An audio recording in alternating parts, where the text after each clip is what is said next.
hong sing hong ke apung ide hong kong tu hi lam pi mana hong ton pi hi lai xiang i an lim pe im me lim pe pas xiang gamma lai xiang tu hi i tu lai ken ka sa sa hi I an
tên chúng tôi khi chúng ta bị mà hồi đã bị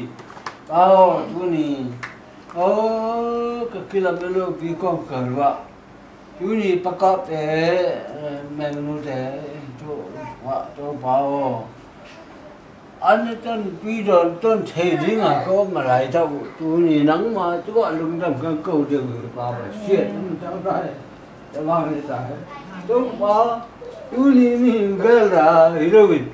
nắng mà cái cái là số phải mà nên chú bảo nó phi trận lùng đâm hồi là nó phi trận cái bảo của thôi chú bảo chú xem chú này bắt cóc để bảo có sung đi xong tôi bảo cái anh ấy bảo đi tôi bảo anh là lại đó tôi bảo cây lâm bần bằng mà thu rồi là đi ôm rồi cây lâm bần bằng mà phía rồi là ôm rồi tôi bảo thu kia đi bắt xe năng mà này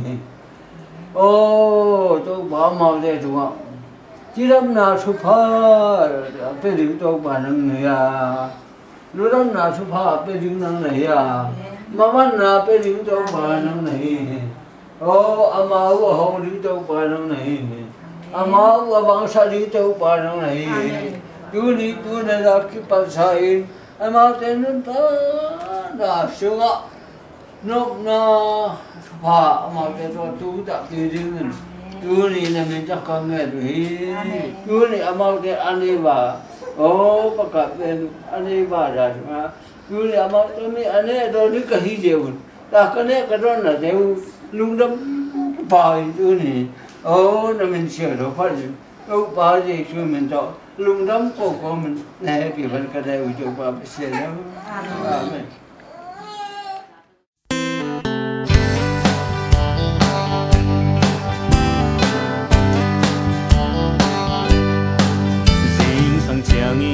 bằng căn nê đi lung lao kha kê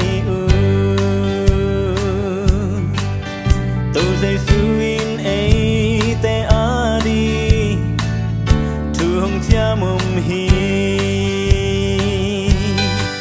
và na lên và sa te dâng cam mó coi kê hi nô te in tua te sangin man pha zo chi pho ku